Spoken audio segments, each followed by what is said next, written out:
True Islam app کو پلے store سے ضرور ڈاؤن لوڈ کیجیے اور شیئر کیجیے۔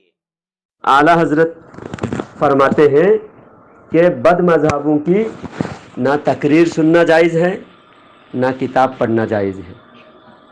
صرف بد مذہبوں کی کتاب جو عالم دین ہے اور قابل ہے، جو ان کا رد کر سکے، ان کی گمراہی کو پہچان سکے اور لوگوں کو گمراہی بیان کرنا مقصد ہو، لوگوں کو گمراہی سے بچانے کے لیے، تو وہ بد مذہبوں کی کتابیں وہ پڑھے۔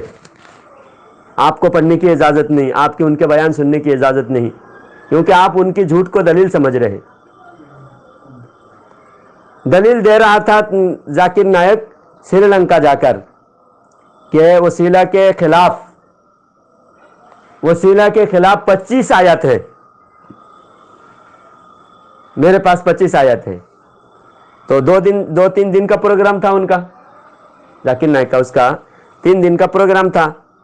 تو پہلے دن جب بیان ہوئے تو حافظ احسان اقبال صاحب وہ بیان سننے کے بعد فوراً ذاکر نائک جہاں رکے تھے، وہ رکا ہوا تھا جہاں، اس کے رکنے کے ایک منتری کے گھر میں رکا تھا، اور بہت اندر جانے کی بہت پابندیاں تھیں۔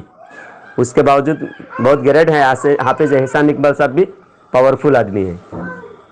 وہ سوچے کہ بیان کچھ بھی بول دیا، اب مجھے منتری کے پاس آ کے کون پکڑ سکتا ہے، لیکن پرمیشن لے کے منتری کے گھر میں جا کے حافظ احسان اقبال صاحب پہنچنے کے بعد ذاکر نائک کے پاس بیٹھے۔ پہلے تو اس نے کہا کہ یہاں کوئی ہم مناظرہ وغیرہ نہیں کریں گے بچنے کی، وہیں پر گھبراہٹ شروع ہو گئی ذاکر نائک کی۔ اتنا دلیل دیتا ہے، لوگ سمجھتے کتنے ہزاروں کو مسلمان بنا رہے ہیں، مسلمان کو کافر بنا کے پھر مسلمان بناتے ہیں دکھانے کے لیے، صرف چندہ وصول کرنے کے لیے سعودی کا۔ اتنا بڑا جھوٹا مکار ہے ذاکر نائک۔ تو جب حافظ احسان اقبال صاحب کا وہاں حضرت کا شکل دیکھتے ہی ذاکر نائک کا ہوش حواس ختم ہو گیا۔ وہ بولنے لگا کہ میں ابھی، انگلش میں ہے، آپ یوٹیوب پر دیکھ لیجئے، وہاں جو انگلش میں باتیں ہوئی ابھی نکالے ہیں، اس کو سب کو شیئر کیجئے۔ اب یہی حال اس کا ہے، مرزا جہلمی کا یہی حال ہے۔ میں اس کا بھی پوسٹ مارٹم کرتا ہوں، ابھی سنیے، رکھیے اس کو۔ حافظ احسان اقبال صاحب نے اس کو پکڑا، ذاکر نائک کو۔ حافظ احسان اقبال صاحب نے فرمایا کہ بتاؤ 25 آیات مجھے بتا دو کہاں کہاں ہے، وسیلہ کے خلاف 25 آیات میں سے بتا دو۔ تو بولے آج میرے پاس ٹائم نہیں ہے، میں انڈیا میں جا کے ای میل کرتا ہوں۔ تو اسی وقت بتا دینا تھا۔ پہلے تھوڑی بہت ڈسکس ہوئی، اس کے بعد بتانے سے انکار کیا، گھبراہٹ میں تھے کہ مناظرہ ہو جائے گا تو بنڈا پھوٹ جائے گا۔ آخر منتری کے پاس ہمارے حافظ احسان اقبال صاحب بھی زبردستی نہیں کر سکے، ورنہ کوئی عام انسان کے گھر میں ہوتے گلا پکڑ لیتا تھا، دے کے جانا، تو بول کے ایسا ہی چلا جائے گا، بھاگنے دوں گا تجھے۔ تو آخر کہا کہ ٹھیک ہے، انڈیا میں جا کے ای میل کر دینا۔ انڈیا میں آنے کے بعد فوراً ای میل کیا منتری کو کہ میں اچھی طرح آرام سے پہنچ گیا ہوں، لیکن حافظ احسان اقبال صاحب کو ای میل نہیں کیا۔ پھر حضرت نے منتری کے پاس جا کے، وہاں کے منسٹر کے پاس جا کے بولے کہ حضرت آپ کے ذاکر نائک نے جو بھیجنے کا وعدہ کیا تھا بھیجا ہے کیا؟ تو منتری نے کہا نہیں بھیجا۔ پھر انتظار کیا، 1 سال، 5 مہینہ، 6 مہینہ، 1 سال، 1.5 سال، 2 سال انتظار کیا۔ 2 سال کے بعد احسان اقبال صاحب بمبئی آ کر، بمبئی میں اس کے گھر کے سامنے چونا بھٹی کے اس جلسے میں میں بھی تھا، فاروق خان رضوی صاحب اور حافظ احسان اقبال صاحب دونوں نے جلسے میں ذاکر نائک کو للکارا، اگر تم میں ہمت ہے، تم اگر سچے اپنے کو ثابت کرنا چاہتے ہو، آج میں بمبئی آیا ہوں، مجھے جواب دو۔ تم نے کہا 25 آیات وسیلہ کے خلاف ہیں، 25 نے 1 دے دو۔ آج تک 8 سال سے، کیا تقریباً 10-11 سال سے انتظار ہو رہا ہے، ابھی تک دلیل نہیں ہے۔ آپ کہتے دلیل دے گا؟ ایک یہ